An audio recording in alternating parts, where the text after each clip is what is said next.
All right, good morning, and we're back. Welcome to Bush Tea and Gen Z Real Talk in the Morning, brought to you in part by the Department of Health and 1013 Row FM WEVI. I'm your hostess, Nika Neeks, and today's show is all about protecting your peace and setting boundaries with friends at school, at home, and on social media, and how those boundaries can strengthen your relationships and your mental health. Here I have with me this morning from the Department of Health, Renan Steele, Deputy Commissioner and Licensed Clinician. Good morning. Hi, good morning. How are you? I also have Giselle Ramos, Behavioral Health Director. Good morning. Good morning. Good morning. And Tamara Ramos, Outreach Coordinator on the Zen Van. Good morning. Morning. I'm actually Turk. All right. So when you say good morning, Fadil? Let me just be polite. Okay, and now you can say, and special guest Tariq McMillan, licensed professional counselor and trauma specialist with Greater Changes LLC. Good morning. Good morning. Listen, it's always something in here with Ian. Go ahead and set it up. We always just break the ice and double dutch right into it, right? Yes. It's a pleasure having you guys in here again. This is episode 5. Yes. And I've been going. yes, it definitely has. And we've been having some amazing conversations. We have been unraveling a lot of the taboos in our community surrounding mental health and just health overall, right? And how we deal with each other, how we communicate and whatnot. So today's conversation is no less than exactly that. And as I mentioned, we're going to be talking about how you could protect your peace. Now, this is something that's trending on social media because everybody is always talking about either you be my peace or be gone. So It's we're very going to talk about what it actually looks like, right? Yes. Okay. So, welcome. Let's begin with the basics. What are the boundaries and why is it so important for mental health, especially Gen Z, because they're always our focus group, right? And again, so our listening audience, those of you who may be joining in for the first time, Gen Z covers ages 13 to 23. Right? Today, we're going to be focusing on a much smaller demographic of Gen Z, but it's still Gen Z overall. So, and some of these things, they still, although they may not be the focal point of our conversation, a lot of these things mostly apply to all of us and there are practices that we can all benefit from. So, thank you guys for joining in on the conversation. Um, so, again, what are the boundaries and why is it so important for mental health, especially for Gen Z? So boundaries. When you look at boundaries is pretty much setting limits to, protect your peace, protect Right. your energy, protect your overall well-being, and, just setting that limit to say, I am not going to tolerate this any Right, longer. right. You can do it in a professional manner. You can do it in a harsh manner, but we want to make sure that it's a healthy manner that we do it in. Right. And it's important for mental health because it prevents anxiety, it prevents stress, like we talked about in our last episodes with Right. stress management and so forth. So it protects all of that and prevents all of that when you are clear and direct. So, yes. Yeah, those so are our boundaries. so give some examples of what are boundaries? Like how do we express boundaries?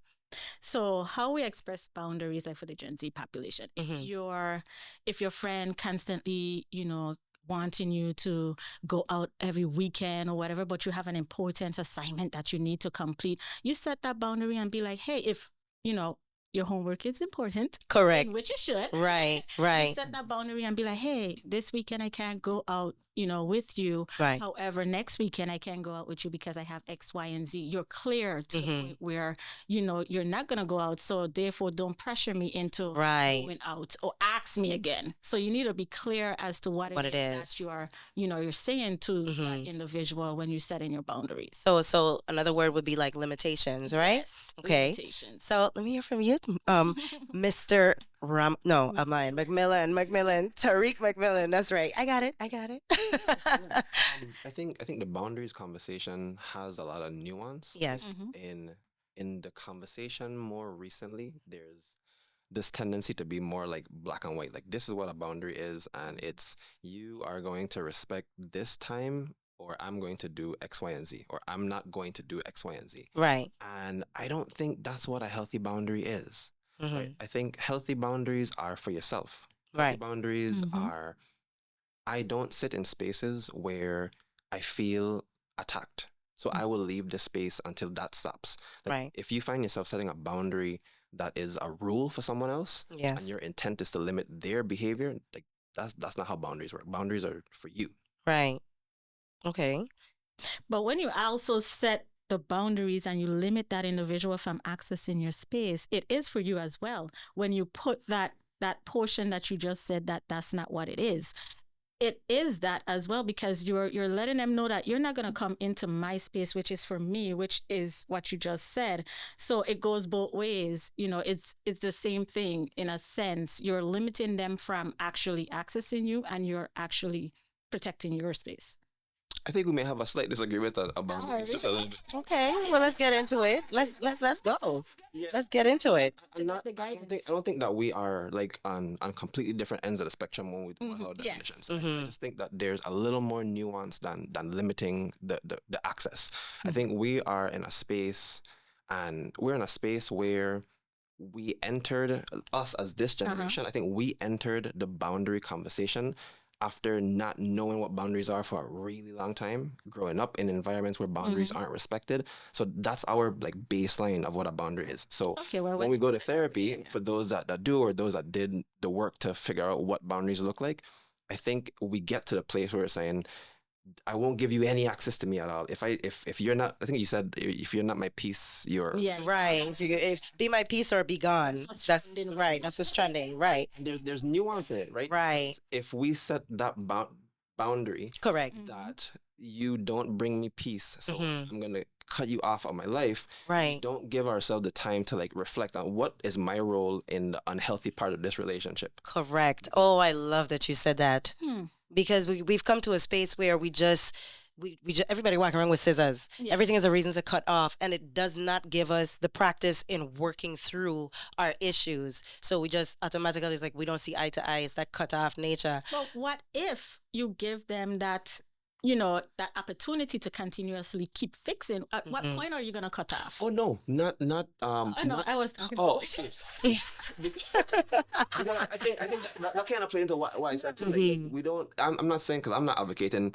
Just cut everything off. There's Right. some things that are unhealthy that we have to take a step away from. But Yes. very often, our boundary is, you are going to treat me in this way, or I'm going to leave. And that's a limitation on that person's behavior. We rarely have any control over someone else's behavior. But if the boundary is in spaces where people talk to me aggressively, I take a step back until the temperature drops. when it becomes a trigger. Yeah. At that Right. point is weird. So yes, so we're on the same page. But Right, right. Okay, well, that being said, we do have a clip, and we're going to our first Youth Voices clip. Tamara asked, what does setting boundaries mean to you, and do you set boundaries? Let's hear what they had to say. What does setting a boundary mean to you? Keeping your inner peace. So for me, setting a boundary is stopping someone from doing something that you're uncomfortable with in a respectful way, so that you're also respecting yourself at the same time.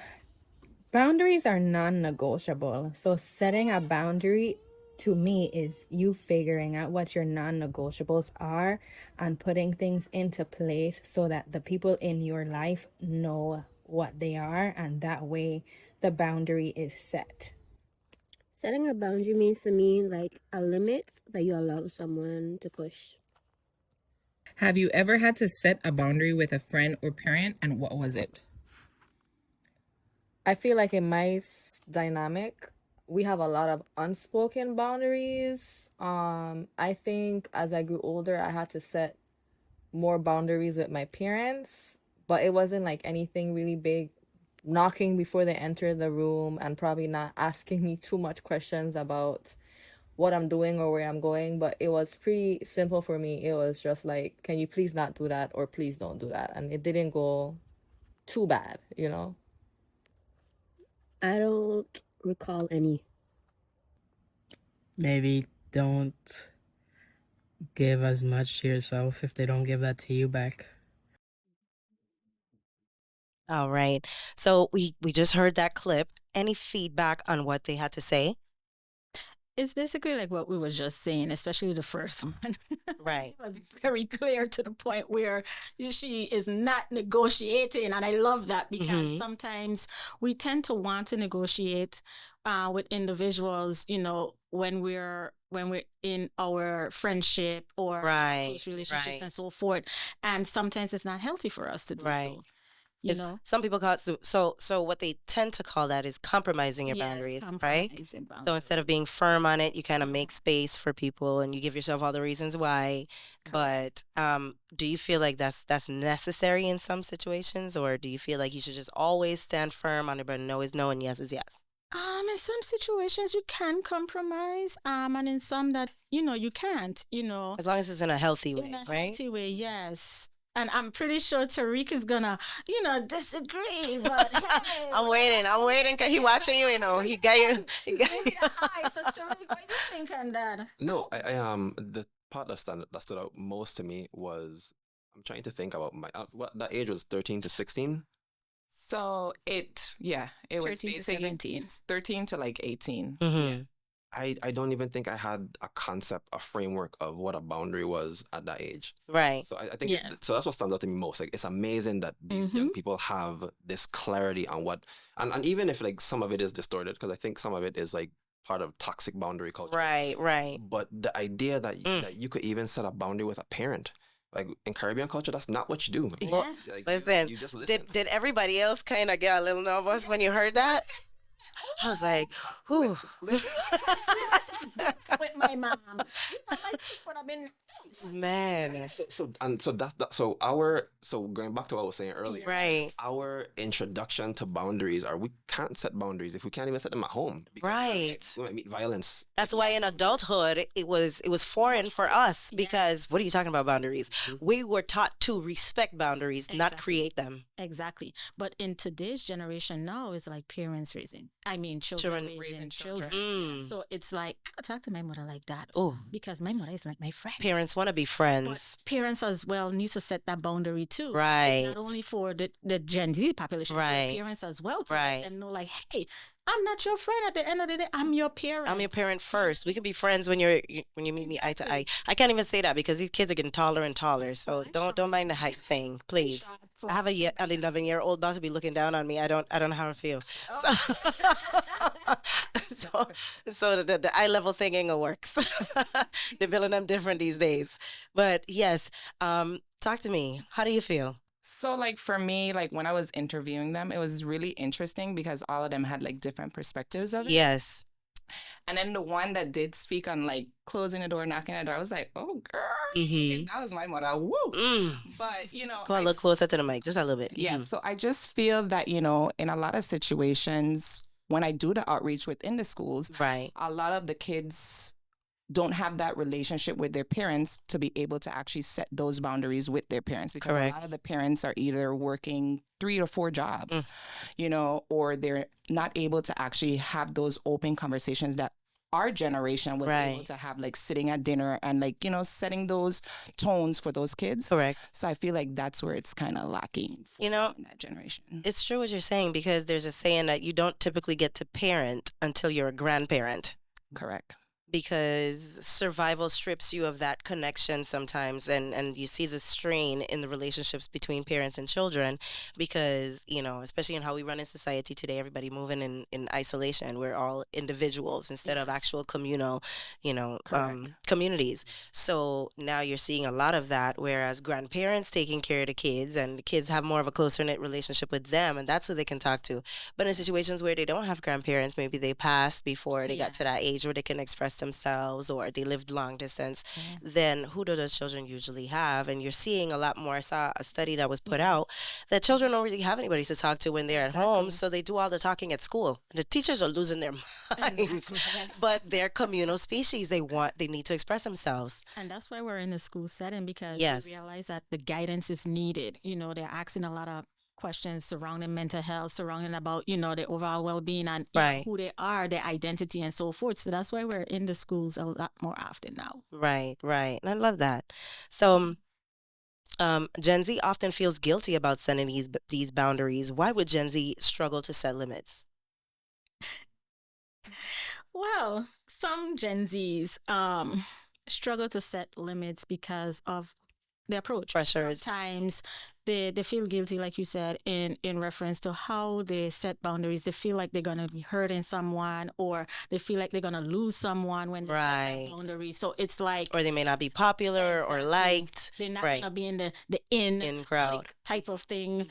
I think I maybe went back old school, said click, but, but yeah, so they will feel like they're not gonna be one of that popular individual that Right. they used to be. And so they kind of avoid setting those boundaries because they want to be seen as who they are, who they're, liked by, and so forth. So they struggle setting boundaries majority of Okay. the time. Okay, so we're going to cut to a quick commercial break. We're going to hear some words from our sponsors, and then we'll jump right back into this question. It's 1013 WEVI and Bush T and Gen Z in the morning. Keep it locked.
What's the hardest part about saying no to someone? The reaction. What the reaction will be, whether good or bad. For me, it would be the the confrontation. Some people don't know how to take no as an answer. So that conflict is always the hardest part in saying no, because no is a complete sentence, but especially when you have to say no to someone you care about, you kind of feel like you have to explain why the answer is no. So that's the hardest part. Even though I know I don't have to explain why the answer is no, this is someone I care about, and I don't want to hurt their feelings or make them feel any negative way. For me, the hardest part about saying no is possibly hurting the person's feelings that you're having to say no to, and the guilt that you can sometimes feel when you are saying no. I feel guilty afterwards. And we're back. We just heard one of the clips from our conversation, segment 5, or I should say episode 5, here with Bush T and Gen Z in the morning. All right. And the question I was asked is, how can someone say no without losing friends? We just heard from some of the young people in our schools how they felt about, saying no and what comes with it. And we spoke about that briefly before the break, why it's so hard to set these boundaries for Gen Z and maybe even younger. So what do you guys say? Yeah, I think again, I'm like blown away by these like young people's ability to think through. Right. Like I didn't understand the concept like no is a complete answer. I don't have to get into why my no is a no. Correct. But there's also the nuance of I care about this person and I want this person to understand where the boundary comes from, why it's there.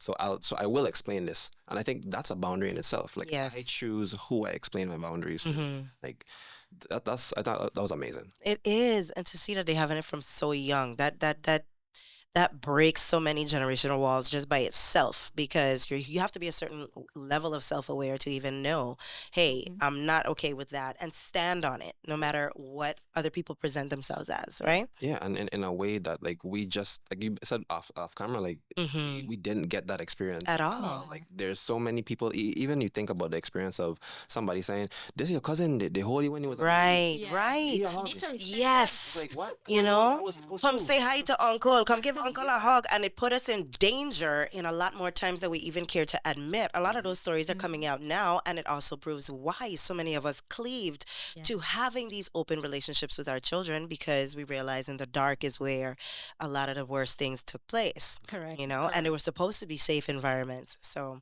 I love that generationally that puts an end to a lot of that, you know, even if it's just now unfolding. But yeah, definitely. So, like, as a parent of a Gen Z, I feel like, you know, one of my big things is like an open door policy. Yes. My son could talk to me about Anything. You know, he could curse if he has to curse, if he has to express himself to a certain extent. Okay, I got some questions. I got some questions after the show. You know, just being able to be that person where he could feel comfortable, because I was raised by both of my parents. Yes. And they always had an open door policy for me, to express how I feel. So I feel like I want to continue that for my son and for my daughters. And that is very important. It is. You know, having that open dialogue with your children allows you to understand and Right. know more of what's going on with them that some of them may be hiding. Especially like with bullying that's going on and so forth. And, you know, the type of relationships that they're having, Right. are very aggressive towards people and pressure them and so forth. So that parent, once they have that open dialogue with that child, they will know all of what's going on, you know, so that's very important. So, Tamara, I love what it is that you just said. And for parents that might be listening, being that you were raised like that, a lot of us from that generation can't relate to that, right? So, for you, remembering what your childhood was like, and a parent that might be struggling to decide if they want to cleave to something new or follow what's traditionally like, what they're used to, right? What they're familiar with. So for you, what did that? I know you mentioned that you had the ability to express yourself. Do you feel like it helped you to navigate through difficult things in your childhood? Do you have a better relationship with your parents, or? Absolutely. I feel that I have a great relationship with both of my parents. And I feel like through like different crises that I dealt with within my childhood, I was able to communicate with them and get the help that I needed and the support that I needed, and they were able to put me like in therapy and different things like that. But I feel for like parents who are struggling, one of the things that I tell the students that they could tell their parents is get a notebook, and then like they write whatever problem they're going through with their parent or what they're going through at school, and then the parent responds in the notebook, and it kind of opens up that dialogue with them, and then eventually they'll be able to actually talk, you know, person Okay, face to I face. love that. Able to be confrontational. Right, because especially with this generation, they are very techie. They can't express themselves verbally, but they can write it, they can text it, they can show you in a video, but to say it is where they typically struggle. So I love that little nugget of information. Is I hope some parents, you know, gravitate towards that. So and we're just about to get into what are healthy ways to protect your space and energy when someone you're close to starts making you feel uncomfortable. I love that I mentioned someone you're close to, because a lot of discomfort comes from the places that are supposed to be safe. So how do we navigate that? I think with clarity, but you also have to know. A little closer to the mic. You also have to know, does this person have the capacity for this conversation? Right. Sometimes we want to set a boundary, we want to explain all these things, but this person cannot, like, they don't have the capacity and the emotional regulation to like manage the feelings to the conversation. That's true. You mentioned your son. So I have a stepson. He is 16 now. I had to relearn what boundaries look like. So if he got upset and let's say he walked off and went to his room and you could hear the mumbling, in my head, what I know is, what you mumbling? You know, and like that's not what you do. Right. But this is a human being. Of course, he's a younger. Yeah. Like, he still has to manage these feelings, emotions, and everything. Yes. Like, he's a person. Those things come out. You know, so like you have to be able to know what the capacity of another person is. If you like to set those boundaries clearly and set them clearly. So we supposed to deal with the mumbling? I think I asked him for myself.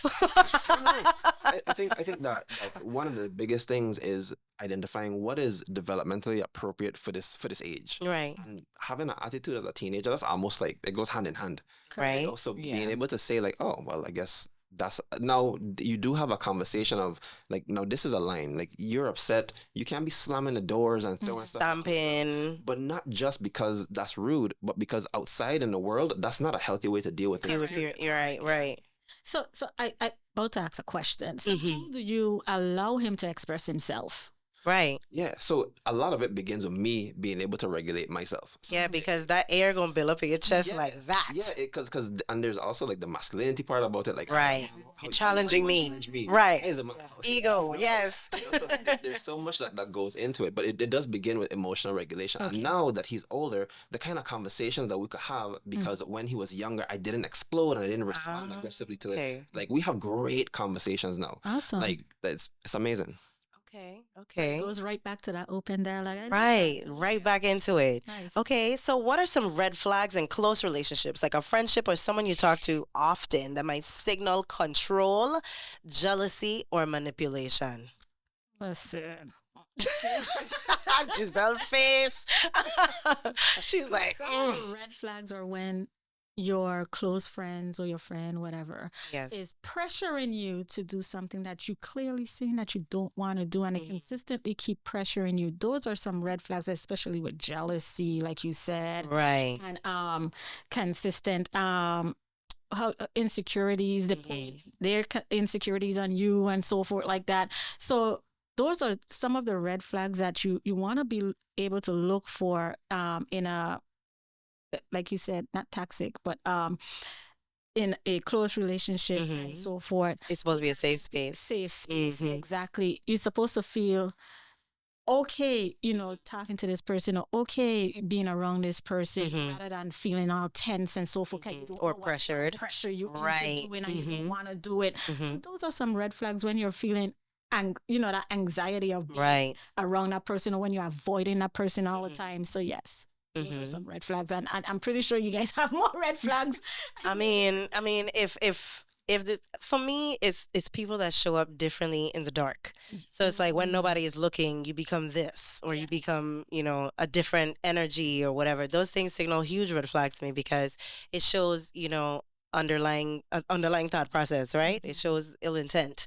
So you got to be mindful of those things. And sometimes they show up and they try to be like, oh, well, I could trust you. I can't talk to this like with everybody else. And, those are different ways that people get dragged into those things. So, all right. So how do we respond when someone crosses a boundary, even if they didn't mean to? I think a part of that depends on the relationship. I Mm-hmm. think being able to like, sometimes we don't remember what the boundary is because life is just happening. Yeah. Right. Yeah. And you're growing and changing and learning as you go. Right. I think depending on what the relationship is, being able to say, hey, so maybe you forgot this is a boundary for me. Yes. Like I don't do X, and I remove myself from these spaces. And if you see that person, and maybe that's going So to it's like a redirection. Right. and a reminder, Yeah. a redirection and a reminder. And a red flag may also be, how does this person respond when I set my boundary or when I remind them of a boundary?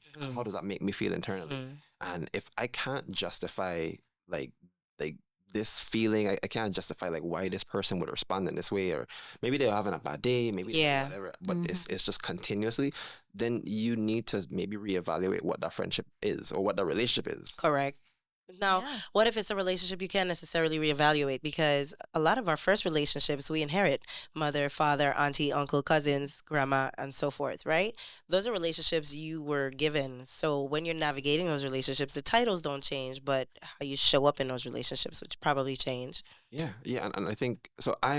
I think fall within the subgroup of people who I am not exactly against saying like clarifying boundaries with family, Right. right? Like you can take a step back from family if it's not a healthy position for you Correct. to be in. Mm-hmm. So you might have to remind your mom or your uncle or whoever it is, like this is the boundary. When you do this, I feel this way. I just want Yeah. you make sure that you're aware that the action that you have that you're doing makes me feel this way. Mm-hmm. And if you respond aggressively to that, then maybe I need to take a step back. If Correct. not, then we could talk about it and keep on moving. That's very true. Correct. Yeah. That's very true. So tell me, let's talk about boundaries with adults, right? So can young people set boundaries with parents or teachers? I think we just kind of answered that just now in some degree, right? Yeah. Because we mentioned the titles of family and whatnot and how they relate to us. So let me hear what you have to say, Yeah. Giselle. Definitely, you can set boundaries, but you have to do it in a respectful manner. Mm-hmm. You can't just go off and be like, "Oh, mommy, This is how I is. exactly." Once you take that approach in a respectful manner, you can be able to set that boundaries and be clear. Like we constantly keep saying in all of our response, you got to be clear as to what it is your intent is and what the boundary that you're putting in place and so forth. So yes. So, but and especially when we're talking about adults, some adults might respond and rebuttal with a boundary that you present as a child, right?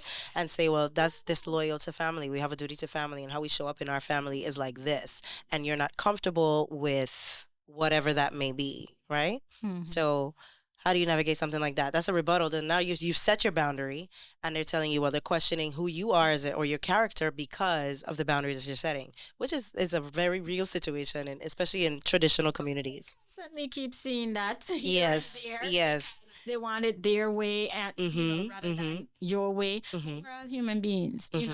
We have our own way. You have your own way. You can't tell me to be this way because that's not how I am. So we need to be clear in our intent as to what our boundaries are and explain it in a way that it's not going to hurt your feelings or anything Right. like that. And if they do, get into that confrontational portion, you step back and you approach it again when everyone is calmed down. Right.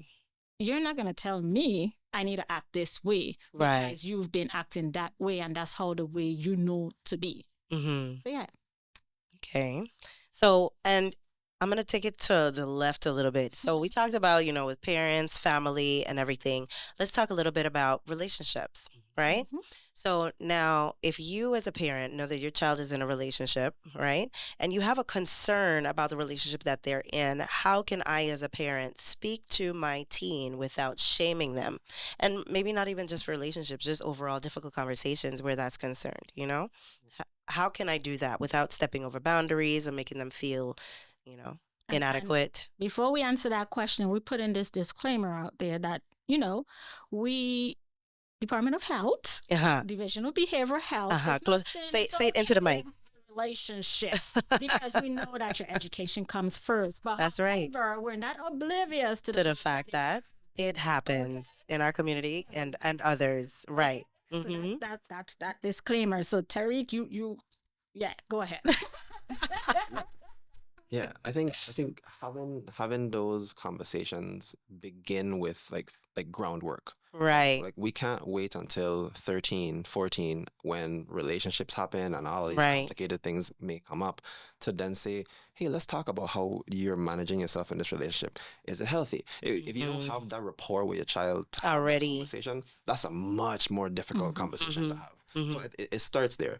And then I think when you do have the conversation, we tend to, as parents, approach things through like a lens of judgment Yeah. versus like compassion and curiosity. Right. Like, what is it about this person and about this point in your life that is leading you to say, yeah, I'm ready to have a relationship? Because that's a great like exercise for a child to have. To have. Now, again, Department of Health is not condoning, We ain't saying go put your child in a relationship. and making sure that we're on the same Right. page. Right. But those things are happening, right? Yes. The relationships are happening. And if we can get these young people to a place where they do critically think about relationships and how they fall into them and, Yes. and whether this is healthy or not, then that sets a great foundation for adulthood. Correct. We have so many adults go into relationships and then stay because we don't know how to like set that clear boundary man. or how to take a step back. That's right. That's I like right. that. That's right. See, But you know what I notice as a parent of a Gen Z? Mm-hmm. It's different for boys and girls. Yeah. But for me, I feel like in the home, whatever we show as mothers or fathers in That's true. relationships, our children are going to follow that pattern. So if we are into that like toxic relationship, our kids are actually going to follow Follow into that. that step. So it's like for us to take a look at ourselves before we actually have that conversation with our kids, because we're going to go to our kids and be like, hey, you shouldn't be with that person because X, Y, and Z. Right. But then when we look at ourselves, we're with a person with similar traits, or Right. even worse traits. So it's like taking a look back at ourselves first so that we could kind of like give our kids the guidance that they need. Right. Yeah. Yeah, Right. because our children adapt to the environment that they're known of. Yeah. So it's kind of hard to separate from what it is that I know of Right. to go into something healthy. Mhm. So, A lot of parents practice do as I say, not as I do. oh Lord. And it's hard when you haven't done the work before becoming a parent. It's harder to do the work after you've become a parent at any level of their development. So, sometimes parents just don't get to that part because that's their crutch and then when it comes to their vices, and sometimes your relationship is a vice. It's something that you're using to, coddle some part of you that you just rather not touch, right? So a lot of times we go into relationships not because it's a necessity, but because it makes us feel better about ourselves and makes us feel belonging. Kids pick up on those things and they see how you treat yourself and what you accept for the sake of comfort or companionship, and they tend to mirror those things. So I love that you said that, And if they see that you're not setting boundaries, they're not Exactly. gonna set boundaries too, Right, because right. they don't know what it is. So yeah. And if you're not respecting the child's boundaries, the child goes into the world thinking, I don't have to respect any boundaries. Right. Exactly. And they learn a lot of people pleasing when they don't learn those boundaries because they're always trying to find their place. So it's important. To be accepted. Correct, correct. And then you have so much more to heal from by practicing that. Amen. By the time you catch yourself, it's like, oh, wait, whoa, I had all this time to live my life on my accord, but I went into it doing the wrong things. So now I have to start from this point in your 30s and 40s, figuring it out like, oh, wait, that was in the way, you know? So, digital boundaries, that's another big one. So digital boundaries, in this 2025, let's be real, everything is digitalized, right? And on social media, I'm glad we're talking about these digital boundaries because there are some of these apps where people just feel like they can just be as wild and crazy and free as they want to, and they will take stabs and tries to, approach people that they probably wouldn't have in real life, right?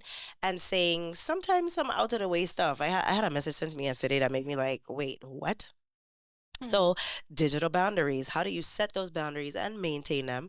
Sometimes you feel like somebody sent you a friend request and you have to accept it. Or somebody sends a message and you have to respond, or comment and you have to react. So let's talk about what some of those digital boundaries are and limitations. I know. I've been looking at social media and it was like back to the peace business, right? They will block you.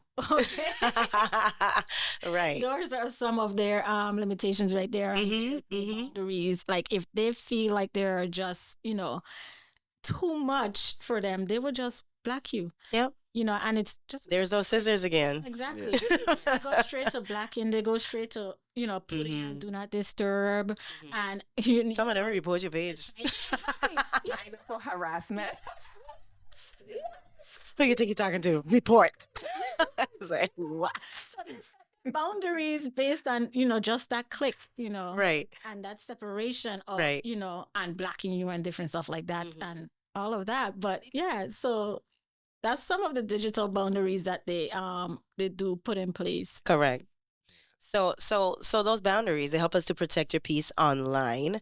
Would you say that it's okay to leave a group chat or block somebody in those spaces where you're uncomfortable, or maybe you might feel like you're attacked? I think everything with nuance. Right? I think social media has different rules than real life. In some cases, blocking somebody is the only thing that you could do because they have access to you in every other way. Right. Whether it's TikTok, Snapchat, Instagram, X, Twitch, whatever social media platform, like sometimes that's the only thing that you can do because Right. there's a level of, I don't know, the safety, comfortability that people feel to just say whatever they want. Yeah. Right. Because they don't see the real life consequence. They don't see the other person across from them. This is just a user across from them Yes. versus a real human being. That's true. That's true. So, and it's being able to separate real life from digital life, right? So I've even seen posts where people say, oh, if you block me, make sure the block applies in real life, right? Because I feel like, okay, well, I don't want to see your page, but, in real life, what's up, girl? People are like, nah, you blocked me, so apply it in real life, don't talk to me, It's a tough spot because some people are way more annoying online than in person. Exactly. Like, I might like you as a person, I just don't like your thought process online, and those things don't affect me because we don't date or we're not that close, but I still think you're a pretty dope individual. We might work together or whatnot. But when it comes to some of your beliefs and things of that nature, we don't necessarily align, but you're still good peeps, you know? have a lot of strength behind that, Right. social media. So yeah, Mm. so they're a total different person when you're in Perceptions. person, Right. versus behind that screen, Mhm. because Exactly. they're not gonna tell you how they really feel. Some people is not gonna tell you how they really feel Exactly. in front of you. So it's I guess better to say how you feel behind the social I media. So mean, that's why you're gonna get black. So Giselle be having that power finger ready. She be like, Like, okay.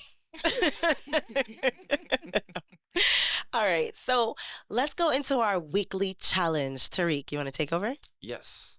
So one of the things that I've been trying to do as like a daily practice Mm-hmm. is figure out, am I ruminating or am I processing? Oh, I like that. Mhm. I like that. So it's an exercise where like if I find myself stuck in the same thought where I am more judgmental about something that I did Mhm. or something that happened, if I'm more critical and mean about it Yeah. versus saying, why did I respond in this way?